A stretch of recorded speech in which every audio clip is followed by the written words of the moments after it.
칠순 뒤풀이가 한창인 거실. 온 가족이 모여 앉아 있었습니다. 저는 조용히 태블릿을 꺼내 테이블 위에 올려놓았어요. 오늘은 진짜 축하 영상 하나 보여드릴게요. 장모 최 여사의 얼굴에 미소가 번졌습니다. 아이고, 우리 사위가 뭘 준비했나? 하지만 제가 재생 버튼을 누르는 순간 거실의 공기가 완전히 바뀌었어요. 태블릿에서 흘러나온 건 축하 영상이 아니었거든요. 그 상가 명의만 옮기면 세무조사도 피할 수 있어. 장인 신이상의 목소리가 또렷하게 들렸습니다. 이어서 아내 예설과 상간남 안현호의 대화가 재생됐어요. 당신 남편은 정말 바보 같아. 우리가 이렇게 만나는 줄도 모르잖아. 순간 거실이 얼어붙었습니다. 장모의 얼굴이 하얗게 변했고 아내는 손을 덜덜 떨었어요. 그런데 이 모든 일이 일어나기까지는 정말 긴 이야기가 있어요. 저는 함수호라고 합니다. 올해 35이에요. 대기업 재무팀에서 10년을 일하다가 처자이가 태어나면서 육아휴직을 택했어요. 솔직히 말하면 아내 예설이 팀장으로 승진하면서 연봉이 저보다 높아졌거든요.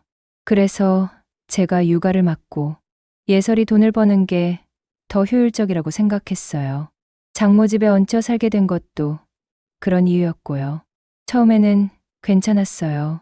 장모 최 여사는 우리 사위가 손이 야무지네 하면서 칭찬도 해주시고 장인 신이상도 요즘 남자들이 달라도 참 달라졌다 하며 웃어주셨거든요. 아기 돌보고 집안일하고 가끔 장 보러 다니는 게 제 일상이었어요. 사실 나쁘지 않았어요. 회사 스트레스도 없고 아이와 보내는 시간도 소중했고요. 하지만 시간이 지나면서 뭔가 이상한 느낌이 들기 시작했어요. 처음엔 별거 아닌 일들이었어요. 예설이 요즘 남편이 집에서 노는 게 유행이래 하며 비아냥거리거나 장모가 친척들과 통화할 때 남자가 부엌에 붙어 있으면 집안 기운이 새는 법이야 하는 소리를 들었거든요. 처남 신잔디는 대놓고 형부 언제까지 백수할 거예요? 하며 놀렸고요. 마음 한구석이 불편했지만 그래도 참았어요. 아이를 위해서라도 평화롭게 지내야 한다고 생각했거든요. 그런데 정말 이상한 건 예설의 행동이었어요. 밤늦게 들어와서는 회사 일이 많아져서 라고 했는데 옷에서 모르는 남자 향수 냄새가 났어요. 휴대폰도 예전보다 훨씬 조심스럽게 다뤘고요. 전화 오면 다른 방으로 가서 받고 카톡도 알림을 꺼놨더라고요. 여보, 왜 휴대폰을 그렇게 신경 써? 하고 물어보니까 회사 기밀이 많아서 그래 하고 얼버무렸어요. 그때까지도 저는 단순히 승진하고 나서 바빠진 거라고 생각했어요. 하지만 뭔가 마음이 편하지 않았어요. 그러던 중 장모의 칠순잔치 얘기가 나왔어요. 예설은 엄마 체면 좀 세워드려라며 잔치 준비를 전부 저에게 맡겼어요. 호텔 예약, 답례품, 손님 명단, 심지어 메뉴 선정까지 모두 제 몫이었어요. 당신이 시간 많잖아. 나는 회사 일로 바빠 죽겠어. 그러면서 신용카드를 던지듯 건네더라고요. 예산은 얼마나 잡아? 적당히 알아서 해. 근데 너무 초라하게 하면 안 돼. 구체적인 가이드라인도 없이 그냥 알아서 하라는 거였어요. 저는 아이를 안고 이곳저곳 뛰어다니며 준비를 시작했습니다. 호텔 10곳을 돌아다니며 견적을 비교하고 답례품도 직접 가서 고르고 손님 명단은 장모와 통화하며 하나하나 확인했어요. 어머님, 할머님과 이모님들 총 몇 분 오세요? 글쎄, 대충 20명? 아니 30명? 정확한 인원수도 모르겠다는 거예요. 그러는 동안 예설은 매일 늦게 들어왔어요. 회사에서 회계감사 때문에 야근이야. 그런데 이상했어요. 야근한다는 사람치고는 옷차림이 너무 단정했거든요. 게다가 향수 냄새까지 풍기면서 오는데 정말 회사에서 야근을 한 건지 의문이 들었어요. 저도 재무팀에서 10년 일했으니까 회계감사가 어떤 건지 잘 압니다. 감사 기간에는 진짜 정신없이 바쁘긴 해요. 하지만 그렇다고 매일 밤 12시 넘어서 들어올 정도는 아니거든요. 요즘 정말 힘들겠네. 회계감사가 언제까지야? 응. 외부 회계사가 와서 감사하는데 정말 까다로워. 어떤 회계법인이야? 나도 예전에 감사 받아봐서 아는데. 그냥 전문적인 사람이야. 당신이 알 필요는 없어. 왜 이렇게 방어적으로 나오는지 이해할 수 없었어요. 잔치 일주일 전부터는 아예 집에 오지도 않는 날이 많아졌어요. 야근하다가 회사 근처 찜질방에서 잤어. 그런 날이면 저는 아이 돌보랴, 잔치 준비하랴 정신이 없었어요. 장모는 틈만 나면 전화해서 이것저것 추가 요구사항을 말씀하시고요. 아, 맞다. 사진기사도 불러야겠다. 케이크는 좀 큰 걸로 주문해. 아, 그리고 화환도 몇 개 주문해놔. 매번 새로운 요구사항이 나올 때마다 저는 아이를 안고 또 뛰어다녔어요. 답례품 하나 고르려고 해도 장모 취향을 맞춰야 했고, 메뉴 선정도 너무 비싸도 안 되고 너무 싸 보여도 안 된다는 애매한 기준 때문에 몇 번씩 바꿔야 했어요. 마트에서 장을 보다가 아이가 울면 사람들 시선이 따가웠어요. 저 남자 혼자 애 키우나? 요즘 그런 남자들 많대. 부인은 뭐 하는 거야? 이런 시선들이 점점 익숙해져 갔어요. 드디어 잔치 당일, 저는 새벽 5시부터 호텔에 갔어요. 아이를 안고 테이블 세팅을 하나하나 확인하고 답례품, 포장 상태도 점검했어요. 사장님, 케이크는 언제 나와요? 손님들 도착 시간에 맞춰서 준비해 드릴게요. 모든 걸 체크하는 동안 아이는 계속 울어댔어요. 기저귀도 갈아주고 분유도 타서 먹이고 다른 직원들이 신기한 듯 쳐다봤어요. 아빠가 혼자 다 하시네요. 네. 아내가 바빠서요. 오전 11시쯤 되니까 손님들이 하나둘 도착하기 시작했어요. 장모는 화려한 한복을 입고 나타났는데 정말 주인공다웠어요. 어머, 사위가 정말 고생 많이 했네. 겉으로는 그렇게 말씀하시면서도 친척들에게는 다르게 말씀하시더라고요. 우리 사위가 요즘 집에서 애나 보고 있어요. 손님들이 들어서자 장모는 일부러 큰 소리로 말했어요. 내가 딸을 키워서 대학까지 보냈더니 사위가 애나 보고 있네. 세상 참 달라졌어. 사람들 사이에 웃음이 터졌고 예설은 그 웃음에 섞여 고개를 숙였어요. 하지만 저는 그 웃음이 저를 향한 조롱임을 잘 알고 있었어요. 요즘 남자들은 참 편하게 사네. 우리 때는 상상도 못했지. 그래도 사위가 순하니까 다행이야. 딸이 벌어다 주면 남편은 집에 있는 거구나. 온갖 시선과 수군거림이 저에게 쏟아졌어요. 아이를 안고 서 있는 제 모습이 얼마나 우스꽝스러웠을까요? 점심이 시작되고 나서는 더 심했어요.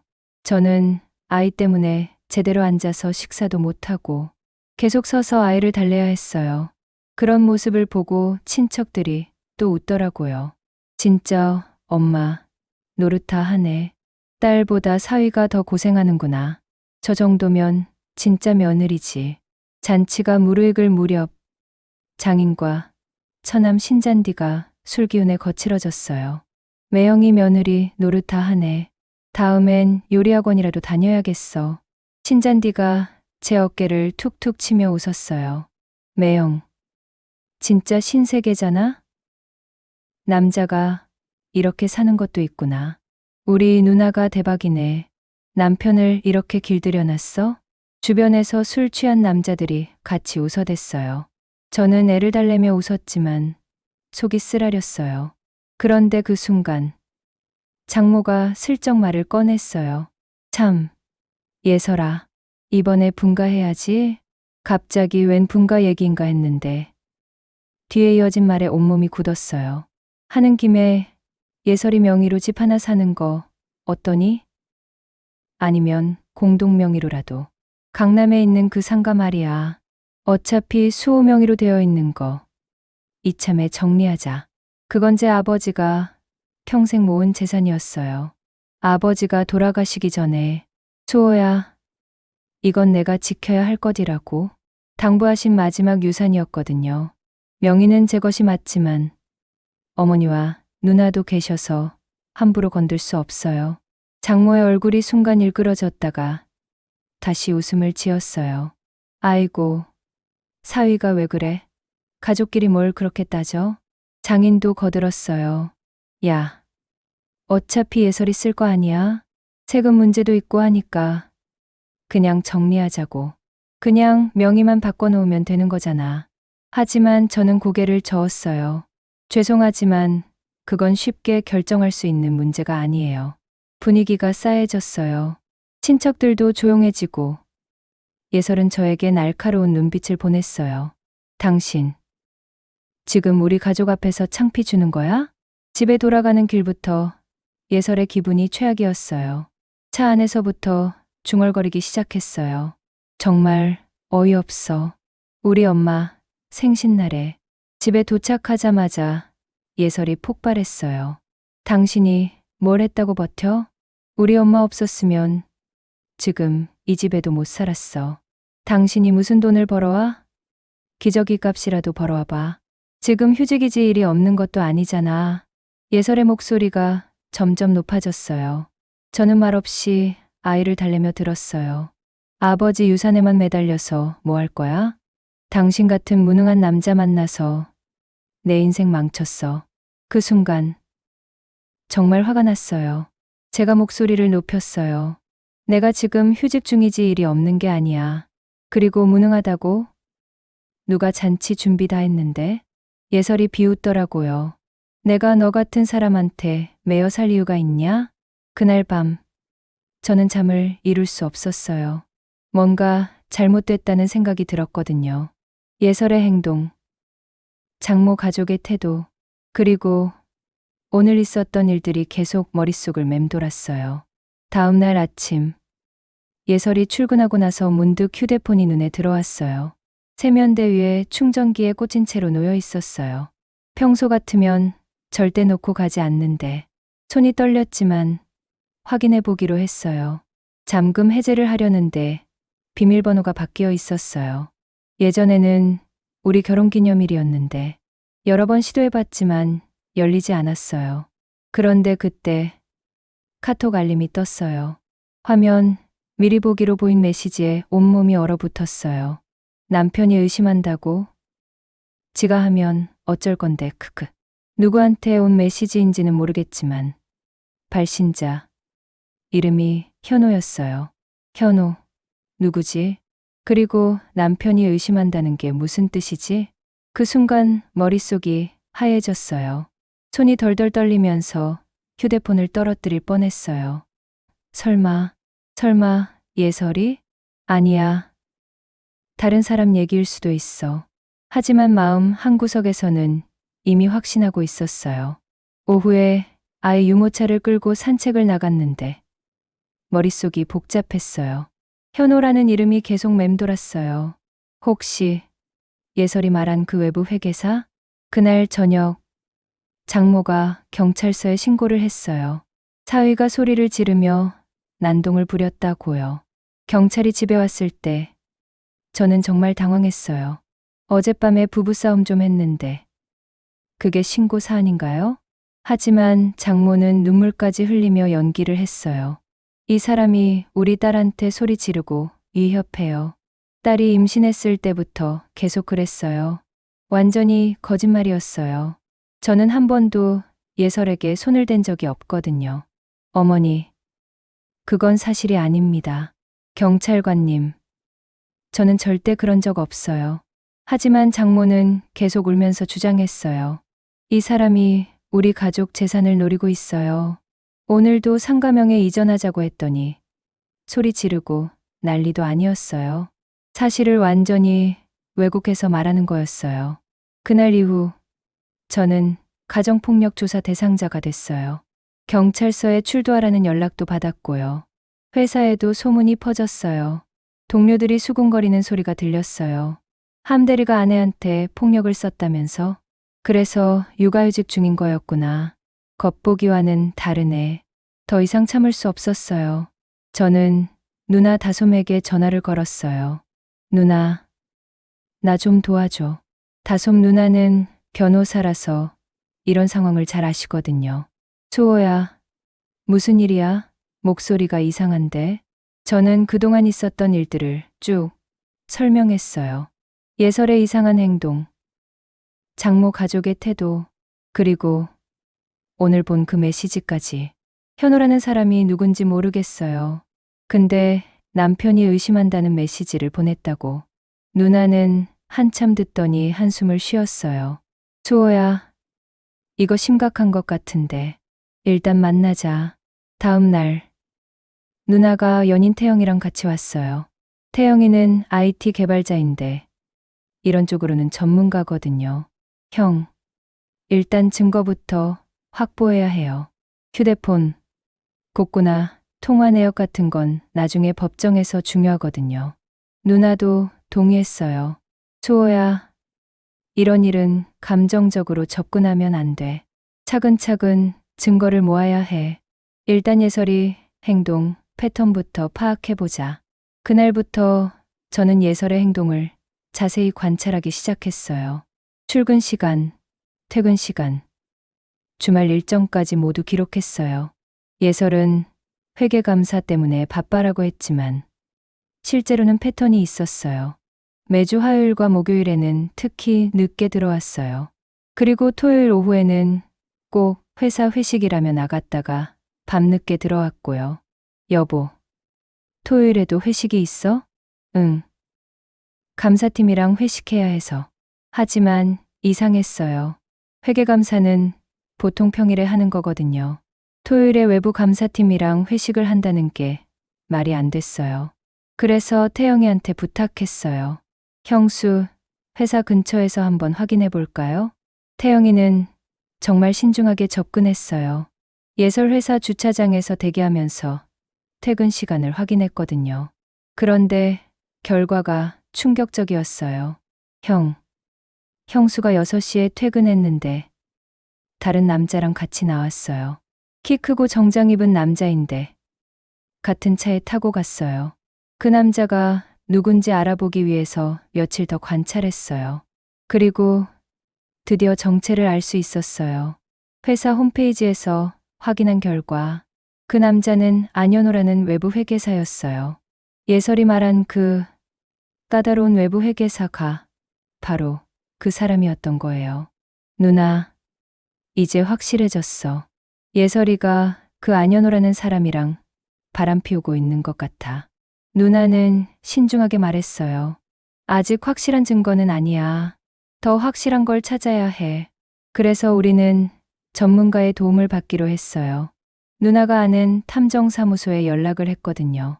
이 사람이 김민수 탐정이야. 불륜조사 전문가야. 김민수 탐정은 40대 중반의 단정한 남자였어요.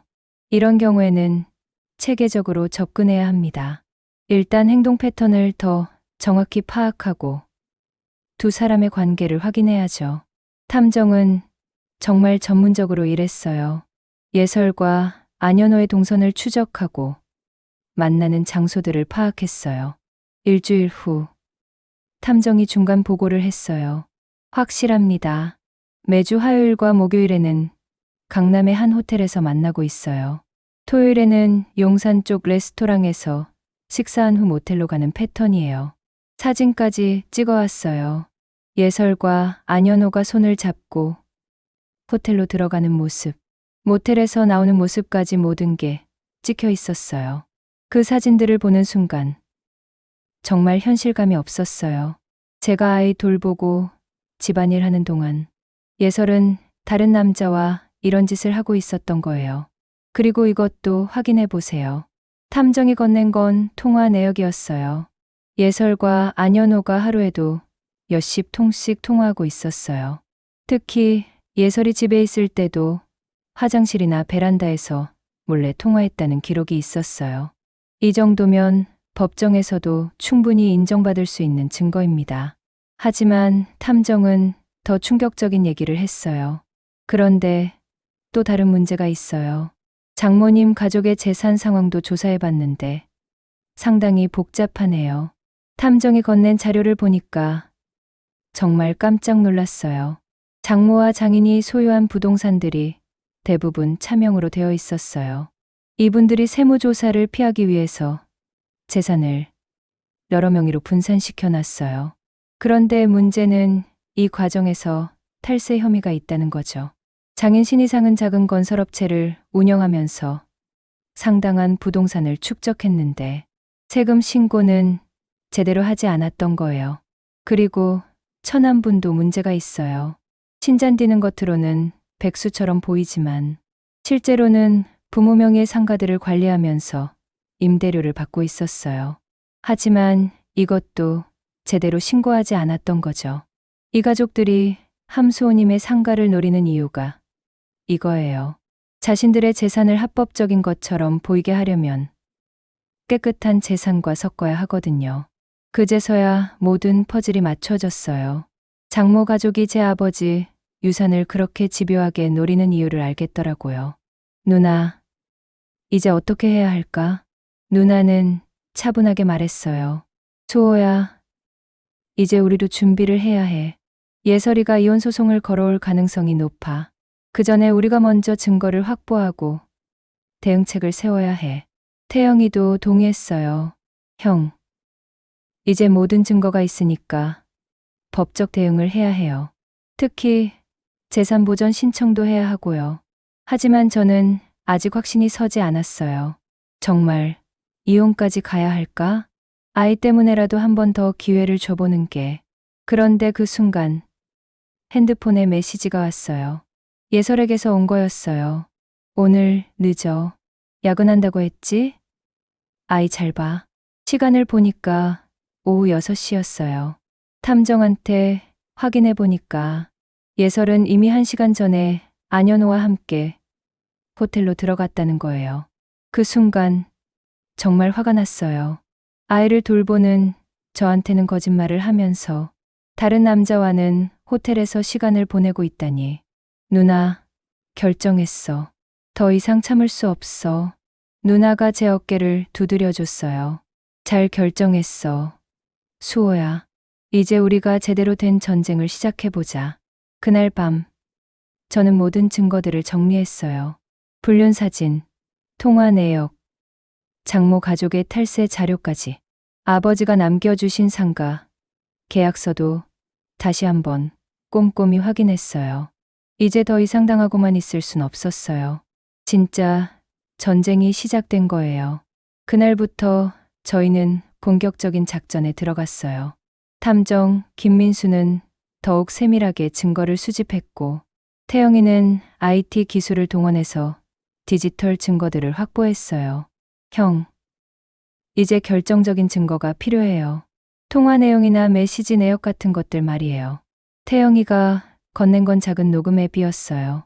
형수가 스피커폰으로 통화할 때 형도 대화에 참여하시면서 녹음하세요.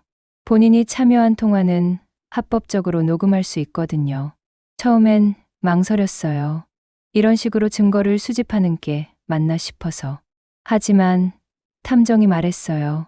함수호님, 상대방이 이미 거짓말과 조작으로 당신을 가정폭력범으로 몰고 있어요.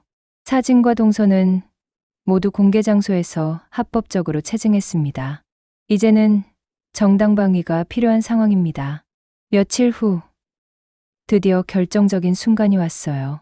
토요일 오후 예설이 회사 회식이라며 나간 후 집에 돌아와서 안현우와 통화를 하더라고요.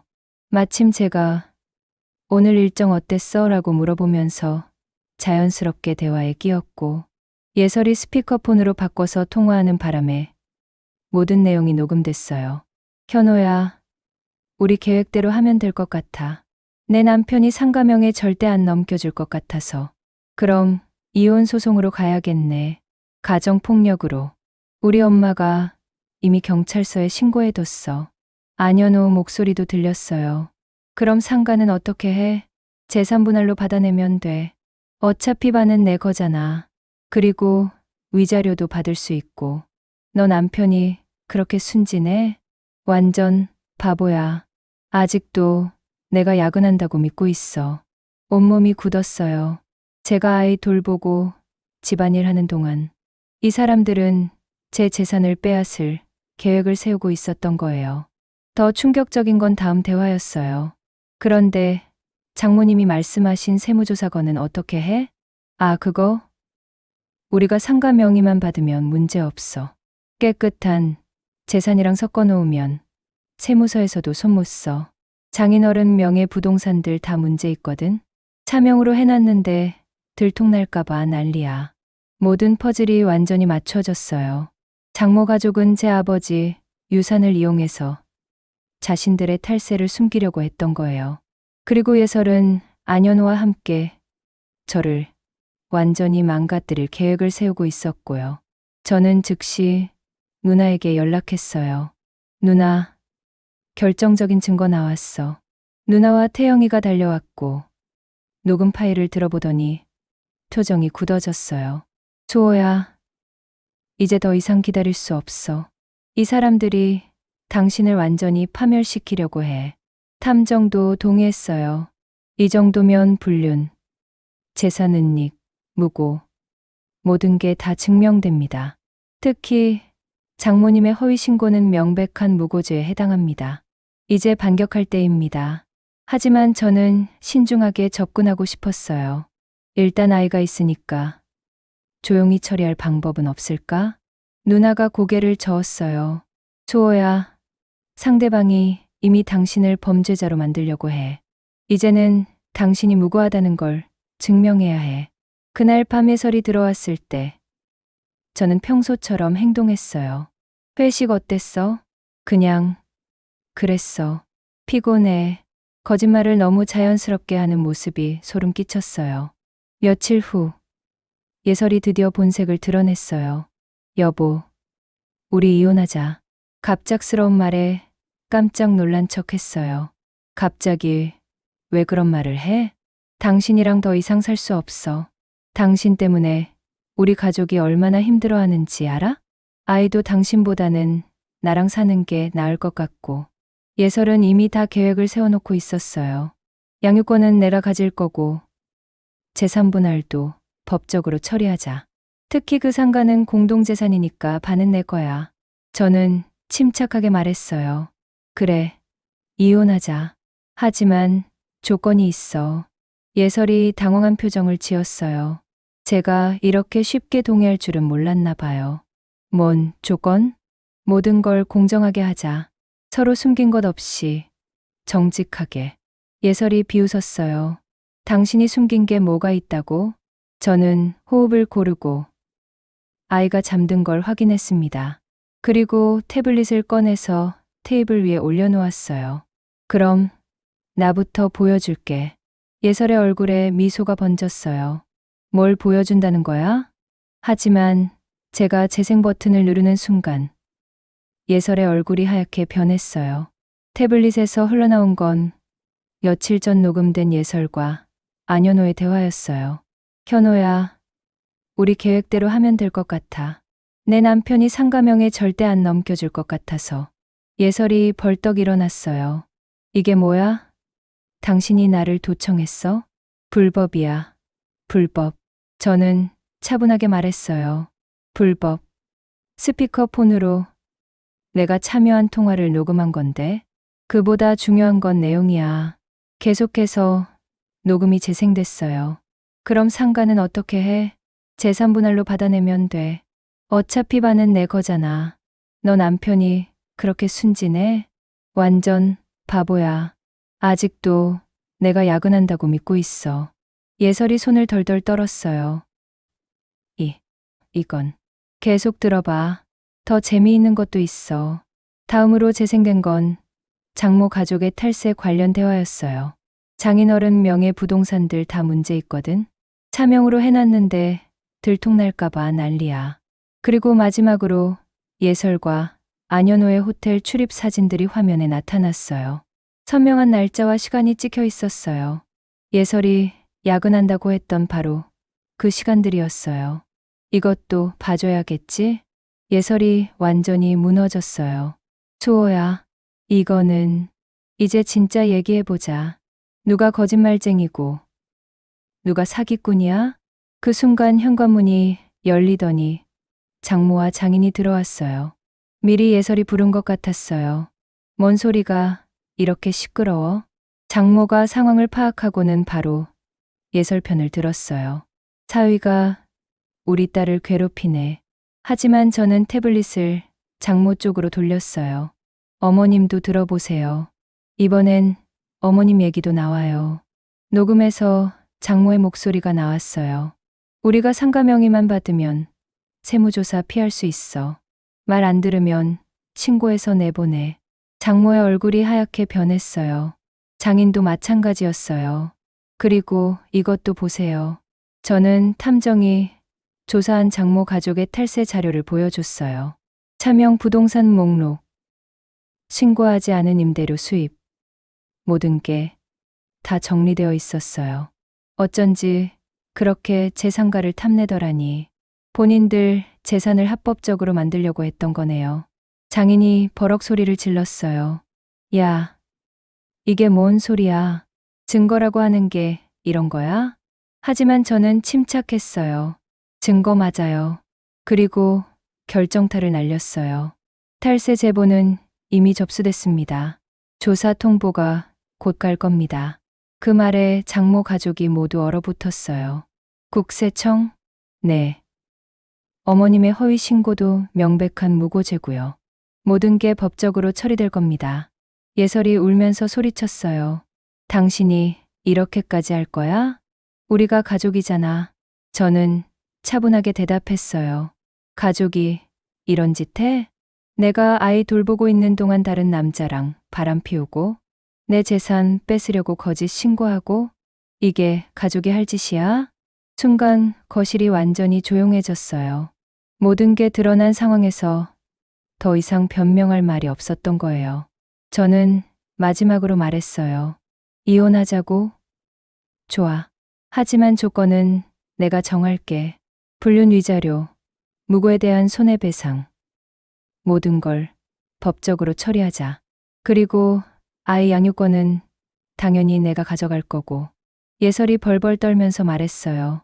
수호야, 우리 다시 한번. 하지만 저는 고개를 저었어요. 늦었어.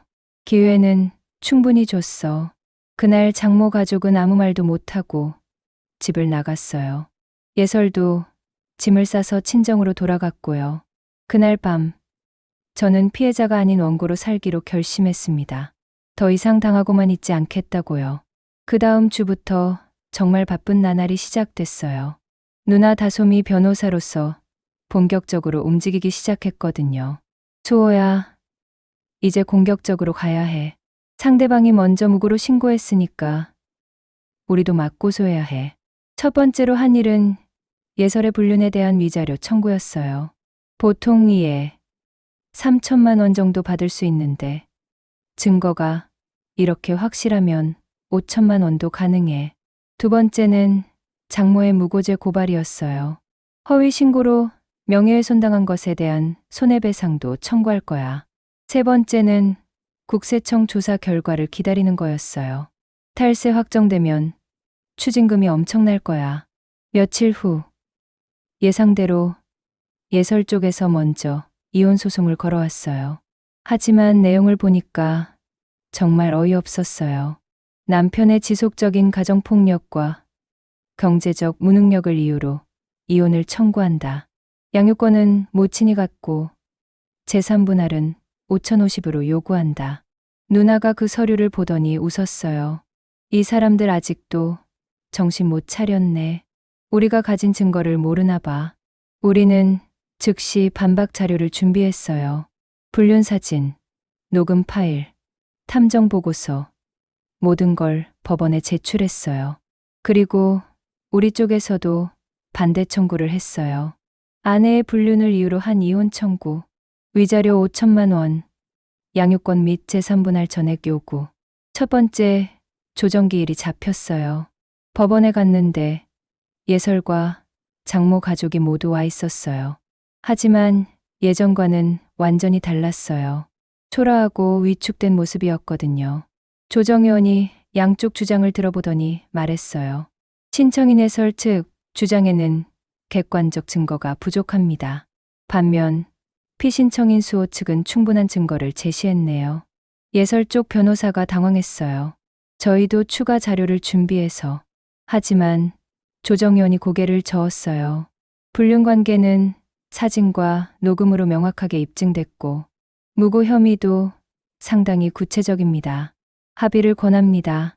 그런데 예설이 끝까지 버티더라고요. 저는 잘못한 게 없어요. 남편이 저를 감시하고 도청한 거예요. 조정 의원이 한숨을 쉬었어요. 그럼 재판으로 가겠습니다.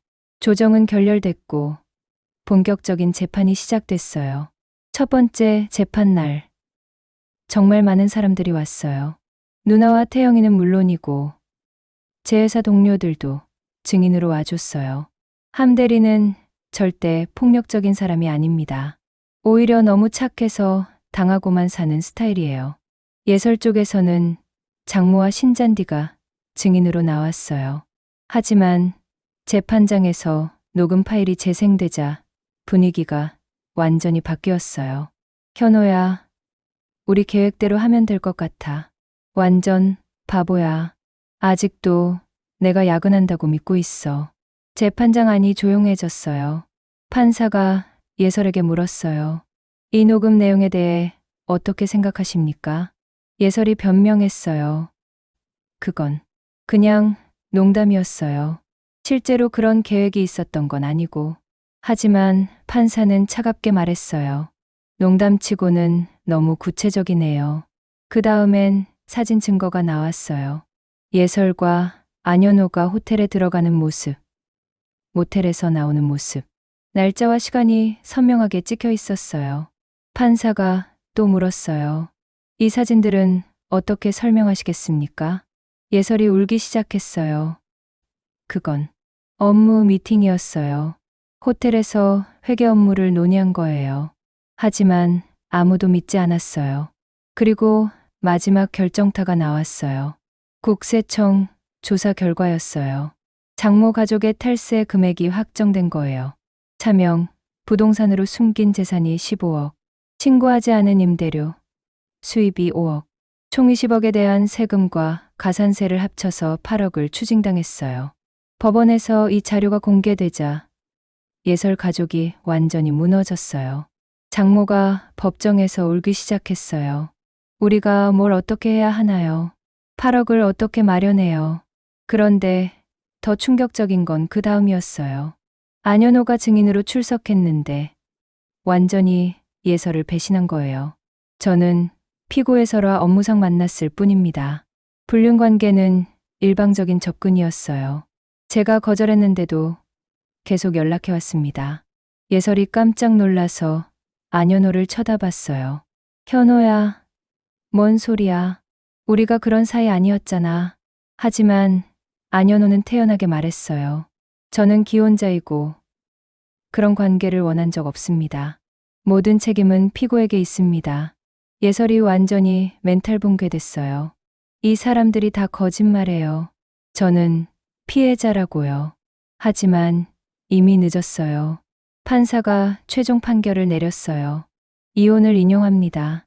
피고의 불륜이 명확히 입증되었으므로 원고에게 위자료 5천만 원을 지급합니다.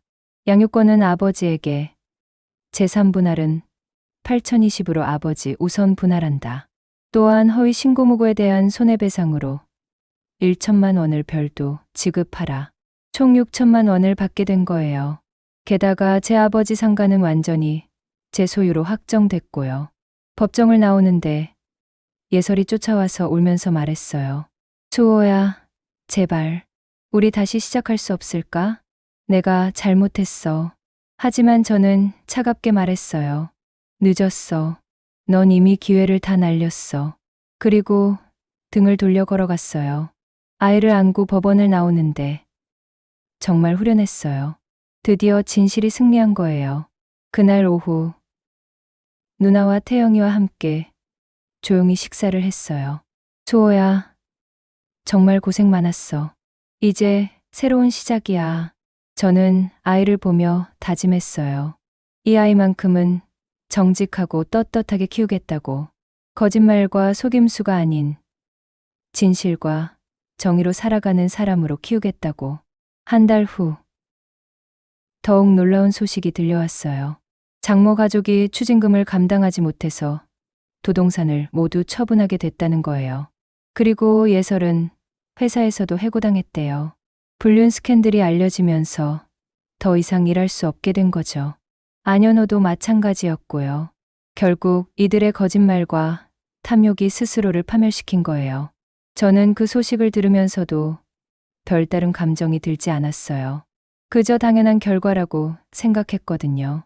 거짓은 언제나 무너지고 진실은 결국 제자리를 찾아옵니다. 6개월이 지났어요.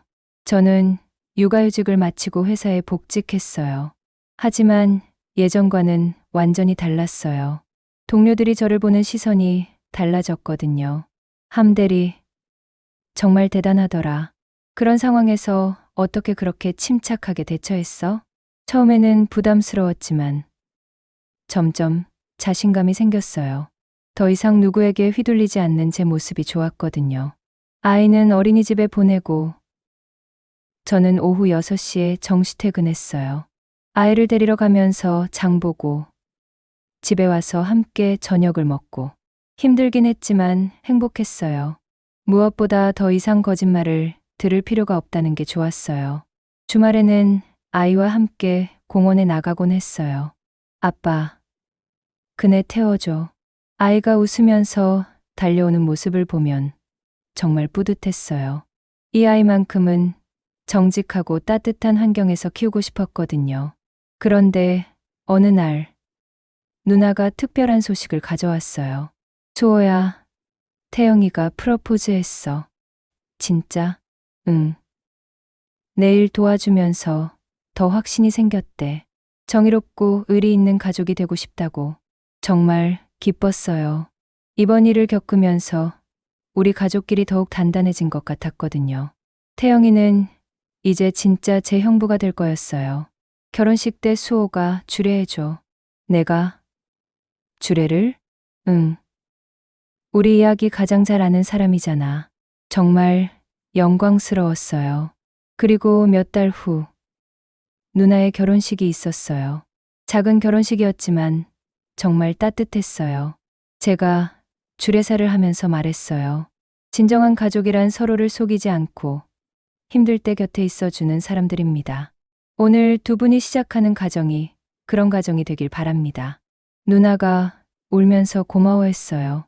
태영이도 제 손을 꼭 잡으며 말했어요. 형, 정말 고마워요.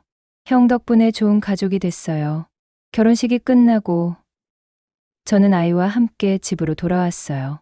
아빠, 고모 예뻤어요? 응, 정말 예뻤어. 고모가 행복해 보여서 아빠도 기뻤어. 아이가 제 손을 잡고 말했어요. 아빠도 언젠가 새로운 엄마 만날 거야? 갑작스러운 질문에 잠깐 당황했어요. 글쎄, 아빠는 지금 너랑 있는 게 가장 행복해. 나중에 정말 좋은 사람을 만나면 그때 생각해보자. 아이가 환하게 웃었어요. 좋아. 아빠가 행복하면 나도 행복해. 그 순간 정말 눈물이 날 뻔했어요. 이 아이가 있어서 정말 다행이라는 생각이 들었거든요. 1년이 더 지났어요. 저는 회사에서 팀장으로 승진했어요. 그동안 쌓인 스트레스를 해소하듯 일에 집중했더니 성과가 좋았거든요. 아이도 훨씬 밝아졌어요. 어린이집 선생님이 말씀하시기를 아이가 정말 안정감 있게 변했어요. 예전에는 좀 불안해하는 것 같았는데 지금은 정말 밝아요. 역시 아이는 부모의 마음을 다 아는 것 같았어요. 제가 행복해지니까 아이도 덩달아 행복해진 거죠.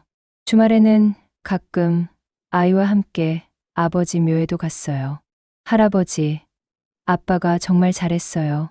할아버지가 남겨주신 상가 잘 지켰어요. 아이가 꽃을 놓으며 말했어요.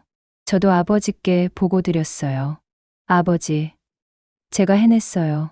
아버지가 남겨주신 유산 지켰고, 아이도 잘 키우고 있어요. 이제 정말 떳떳하게 살겠어요. 바람이 불어오는 게 아버지의 대답 같았어요. 그러던 어느 날, 정말 오랜만에 그들을 마주쳤어요. 아이와 함께 마트에서 장을 보고 있는데, 계산대에서 예서를 본 거예요. 정말 많이 변해 있었어요. 예전의 화려함은 온데간데 없고, 초라한 모습이었어요. 도시락을 하나 들고 있더라고요. 저는 아이 손을 잡고 그냥 지나가려고 했어요. 하지만 예설이 저를 봤어요. 잠깐 눈이 마주쳤지만 저는 아무 말 없이 지나갔어요. 더 이상 할 말이 없었거든요. 아이가 물었어요. 아빠, 저 사람 누구야? 옛날에 알던 사람이야. 지금은 상관없는 사람이고. 아이가 고개를 끄덕였어요. 집에 와서 생각해보니 정말 아무런 감정이 들지 않았어요. 미움도 동정심도 없었어요. 그냥 정말 상관없는 사람이 된 것 같았어요. 대신 지금 제 곁에 있는 사람들이 얼마나 소중한지 다시 한번 깨달았어요. 누나와 태영이, 그리고 이 아이. 진짜 가족은 혈연 관계가 아니라 서로를 진심으로 아끼는 마음에서 시작되는 것 같았어요. 그날 밤, 아이를 재우면서 말했어요. 아빠가 너한테 약속할게. 절대 거짓말하지 않을게. 그리고 너도 아빠한테 항상 진실만 말해줘. 아이가 제 손을 꼭 잡으며 말했어요.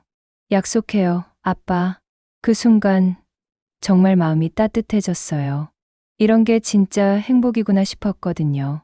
복잡하고 화려한 게 아니라 단순하고 진실한 관계. 그게 진짜 중요한 거였어요. 지금 제 인생은 예전보다 훨씬 단순해졌어요. 하지만 훨씬 행복해요. 매일 아침 아이와 함께 일어나고, 함께 아침을 먹고, 함께 웃고, 주말에는 함께 공원에 가고, 함께 영화를 보고, 이런 일상이 얼마나 소중한지 이제야 알겠어요. 그리고 가끔 생각해요. 만약 그때 그 사람들이 정직했다면 어땠을까? 만약 예설이 진실을 말했다면? 만약 장모 가족이 욕심을 부리지 않았다면? 하지만 이제는 그런 가정법이 의미 없어요. 사람은 결국 자신이 선택한 대로 살게 되어 있거든요. 저는 진실을 선택했고, 그들은 거짓을 선택했어요. 그 결과가 지금의 모습인 거죠. 앞으로도 저는 이 길을 계속 걸어갈 거예요. 아이와 함께, 진실과 함께, 사랑하는 사람들과 함께. 복수는 상대를 무너뜨리는 게 아니라 내 삶을 되찾는 거라는 걸 이제 알겠어요. 그리고 진짜 가족은 혈연이 아니라 마음으로 만나는 거라는 것도요. 여러분, 오늘의 이야기 어떠셨나요? 재미있으셨다면 구독과 좋아요 버튼으로 응원해 주시고, 이 이야기가 더 많은 분들께 전해질 수 있도록 주변에 공유해 주세요. 그리고 어디에서 이 이야기를 들어주셨는지 댓글로 남겨주시면 감사한 마음으로 한 분 한 분께 인사드릴게요. 저희 작은 채널까지 와주셔서, 끝까지 들어주셔서 정말 감사합니다. 오늘도 건강하고 행복한 하루 되세요.